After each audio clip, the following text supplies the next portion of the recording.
Hello, my dear friends. Today is April 22nd and you're on the Sanya in Florida channel. As always, here's a new summary from the Ukrainian front. Today we'll go over the map. Russian flags are once again appearing in Ukrainian settlements. Everything there is very tense. I'll show everything on the map and we'll analyze it with geomaterials. But first, a brief news segment. Yesterday, these negotiations were supposed to take place, the ones Trump kept going on about with Iran, about a new peace deal. But unfortunately, Iran simply didn't show up for the talks. There was just no one there. Well, apparently they just had some other more important things to do. This was reported by Iran's official media and television. At this point, none of the members of the Iranian delegation have arrived in Islamabad. In response, Trump, of course, unleashed a storm of posts on social media. As always, it's his usual, I'll destroy you, I'll kill you all, I'll wipe you out. Everything that can be destroyed, every power plant, every desalination plant, all the camels and so on. It will be a complete Armageddon for the millennia-old Iranian civilization. All because of this Trump, who is now threatening all of them. At the same time, we need to pay attention. I suggest everyone focus on actions. Not on what Trump writes on social media, because honestly, I think there are several Trumps who post different things at different times. And on different weekends and weekdays, it's absolutely different people. That's why I've already explained this to you. So it's a kind of background info noise. What did Trump actually do? Let's talk about that. Trump extended the ceasefire for an indefinite period. What's going on? What happened? Somehow the war didn't go as planned, you see? Something's off there. An indefinite period of the ceasefire, right? So what's being done? The bet is that blocking the Hormuz Strait will apparently cause some problems in the Iranian economy. But that's not certain. For now, of course, no one knows what problems there will be. It's about how soon and how Iran will be able to respond to this. Maybe by exporting certain things through pipelines, new construction, or something else. For now, this is an unclear point, yes, and that's what the Americans are betting on. They think that everything there will very quickly collapse, as always. In other words, everything will happen very, very quickly. We'll see, we'll watch, we'll observe. Now about oil. Next we move smoothly. Oil deal between Europeans, Russians, and Ukrainians. New partners. Here they appeared. Everything is wonderful. Slovakia's Minister of Economy Denis Sakova reported that Ukraine has begun filling its labor market gap. Friendship. They're filling it, yes. That is, the pressure is increasing, and the pumping of Russian oil through the Druzhba pipeline towards Hungary and Slovakia towards European partners is beginning. For this, Ukraine will receive certain payments as a transit country, Russia will get money for the oil, and accordingly Europe will receive cheap Russian oil. Well, that's wonderful, excellent. Why is Europe doing this? Because the pain there is real. After the start of the war in Iran, von der Leyen is sounding the alarm. Things are just very alarming there, very sad. Since the start of the war in Iran, European spending on energy imports has increased by 22 billion euros. The European Commissioner for Energy, Dan Jurgensen, is also very, very concerned. Trump's war with Iran has cost the European Union 24 billion euros in energy expenses. That is, you see, the numbers are literally growing like yeast. Right before our eyes, what's happening? What's going on? 500 million euros a day. Residents and industries in all European countries have suffered. The European Commission is no longer proposing to ban the transport of Russian oil. So, in fact, Europe is turning towards starting to import Russian oil again. How do you like that, huh? Not bad. At the same time, after signals about the start of Russian oil transit tomorrow through Ukraine toward Hungary, Hungary and Slovakia are simultaneously lifting their veto on the 90 billion euro aid package for Ukraine. Look at how wonderfully everything works. Russia supplies oil to Hungary and Slovakia, its European partners. As Peskov put it, these are not friendly countries, but nevertheless they need to be supplied with oil. Well, apparently because it's beneficial to someone. At the same time, yes, since Hungary and Slovakia are receiving this oil from Russia, they are lifting vetoes on two things. The first is on the next package of sanctions against Russia, and the second is the aid package to Ukraine worth 90 billion euros. Look at this logical chain. Russia is directly involved in lifting the veto on the 90 billion euro aid package for Ukraine. So what will happen as a result? The 90 billion will give Ukraine the opportunity to keep fighting for another 2 years. Russia is directly involved in this. Sorry, I have a lot of questions, but you can write in the comments how you explain all this, because honestly, I don't quite understand it myself. In general, the written procedure for final approval by the Council of the European Union has already begun. It usually lasts 24 hours and should be completed tomorrow, by the evening of April 23rd, 2026. This is the allocation of a 90 billion loan to Ukraine. At the same time, the main veto point from the 20th sanctions package is being lifted. There was a provision there prohibiting European companies from providing maritime transportation services for Russian oil.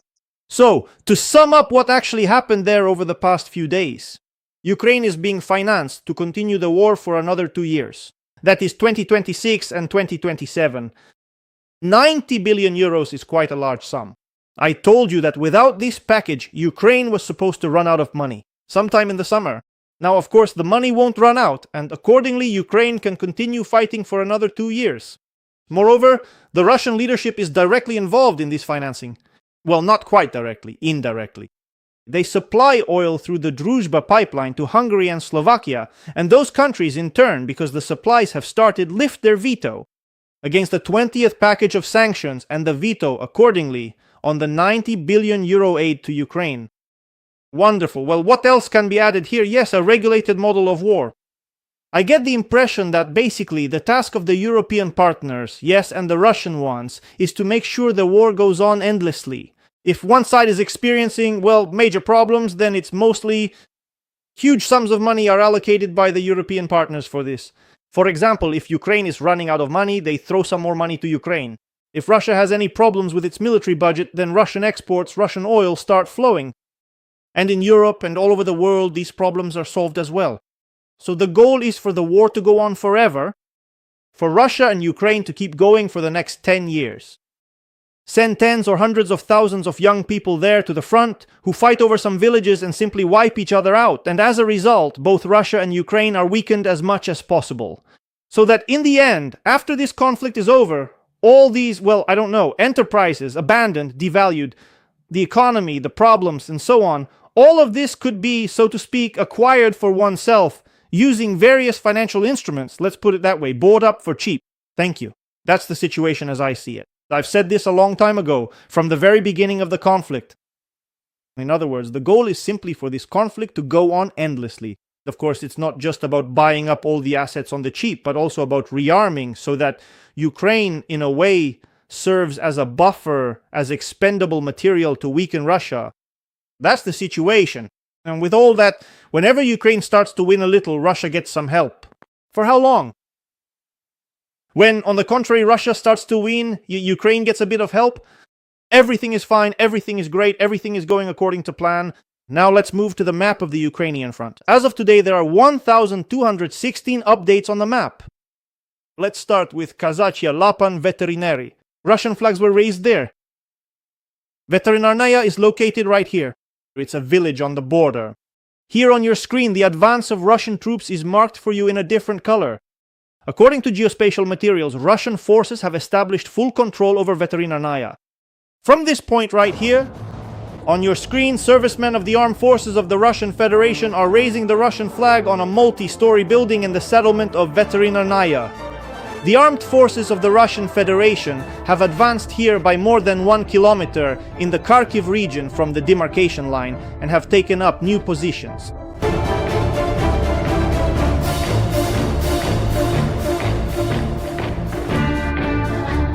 Sonyos is rapidly spinning around.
Next, we move along the line of contact.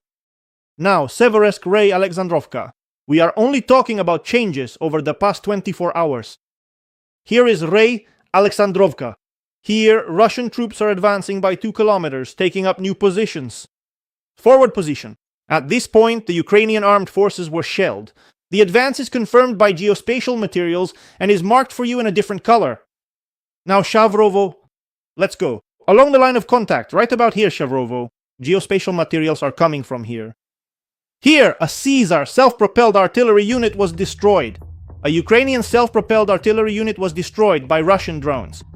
On your screen is the Berkat crew of the Reconnaissance and Strike Battalion of the 238th Guards Artillery Brigade. After conducting reconnaissance, the Lancet loitering munition destroyed a 155mm Caesar self-propelled artillery unit in the area of the settlement of Shavrovo. The combat operation was carried out jointly with the Unmanned Systems Unit and the 17th Artillery Brigade.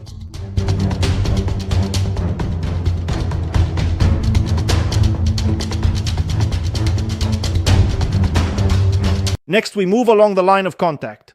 Now, Pokrovskaya Verbovaya. We are moving to this section of the front. Right here. Verbovaya is located here. I told you that Russian troops were spotted near Stepovoy. Here their positions according to geospatial materials. Another geospatial material comes from here. This is an attack by the Ukrainian armed forces with a motorized rifle unit, west of Verbovoy.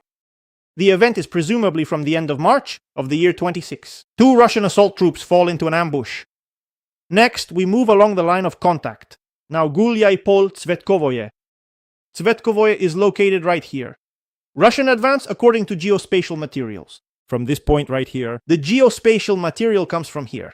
On your screen. Russian armed forces advanced more than 1 kilometer in the Zaporizhia region and took new positions north of Tsvetkovoy. The forward position of the Russian armed forces near Tsvetkovoy came under fire from the Ukrainian armed forces. That's all from me. In fact, there have been very detailed reports from the line of contact over the last 2 days. Be sure to watch them again. There is more detailed information about all these sections of the front there. I explained each geospatial material to you separately, describing what happened there. Changes on the map are marked for you in a different color. The advance of Russian forces as well as Ukrainian counterattacks. That's all from me. Thank you for your attention. You are watching the channel Sanya in Florida. Be sure to subscribe to the Telegram channel, subscribe to Max and to RuTube. Video reports are posted there every day. Thank you. Goodbye.